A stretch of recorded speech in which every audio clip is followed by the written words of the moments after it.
မင်းပါပါဆောင်းလက်စီမှာပြန်လေကြိုလိုက်ပါတယ်ဗျဒါလေးကတော့ကန်နာဆေးပြီးတော့ထိုင်တာမူကိုင်းလေးကိုကျွန်တော်စီမှာစိတ်တိုင်းကြလာရောက်တက်ဆင်သွားခြင်းဖြစ်ပါတယ်ဗျပုံမှန်တန်းလေးပဲဒီကောင်လေးကိုကျွန်တော်နှချောင်းနောက်ပြေးပြီးတွားပေးထားတယ်ကျွန်တော်အောက်ကဟင်းကလိုင်းကိုလည်းတစ်ခွဲဟင်းကလိုင်းထူပြီးနေကျွန်တော်သုံးပေးထားတယ်ဘောလုံးလေးတွေကမှစကျွန်တော်တီချာခိုင်ခိုင်မာမာလေးတက်ဆင်ပေးထားပါတယ်ဗျကစတမချစ်ကိုစိတ်တိုင်းကြလေးပါအောက်ဘက်မှာဆိုလို့ရှိရင်ကျွန်တော်ဘူကန်တန်လေးလက်ထည့်ပေးထားတယ်လေသာမိုးလေးနဲ့လုံးအောင်လက်ကြည့်ကြမလို့တော့ကောင်းပါလေဗျတန်းစိတ်လေးလည်းဖြစ်သွားမယ်နော်ဘေးကုန်းတန်းလေးတွေကမှစနှချောင်းဖြစ်သွားမယ်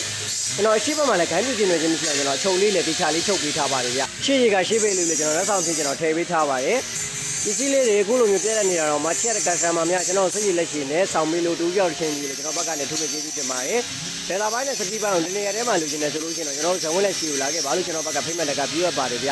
ဒီစီးလေးနိုင်ငံပြည်လက်မှုကြောင်းဈေးနှုန်းလေးတွေနိုင်ငံပြောင်းလဲမှုရှိပါတယ်ခင်ဗျဒါကြောင့်မို့လို့ချက်တဲ့ကစတမာများအနေနဲ့ကျွန်တော်ဒီမှာဝယ်ယူချင်တာဖြစ်ဖြစ်ဈေးနှုန်းလေးတွေသိချင်တာပဲဖြစ်ဖြစ်ကျွန်တော်နောက်ဘက်မှာဆိုင်နယ်မယ်လေးလည်းထည့်ပေးထားပါတယ်ရှေ့ဘက်မှာဖုန်းနံပါတ်လေးနဲ့ပါပါတယ်ဗျဖုန်းနံပါတ်လေးကိုဆက်ပြီးတော့ဆက်သွယ်ဆောင်နဲ့မေးမြန်းနိုင်ပါတယ်ဗျအခုလိုမျိုးယုံကြည်မှုနဲ့ဒီကုတ္တကလာရောက်အားပေးတဲ့ customer ချစ်ကိုကြီးကျွန်တော်စိတ်တိုင်းကြလေးတက်ဆင်ပေးလိုက်ပါပြီဗျ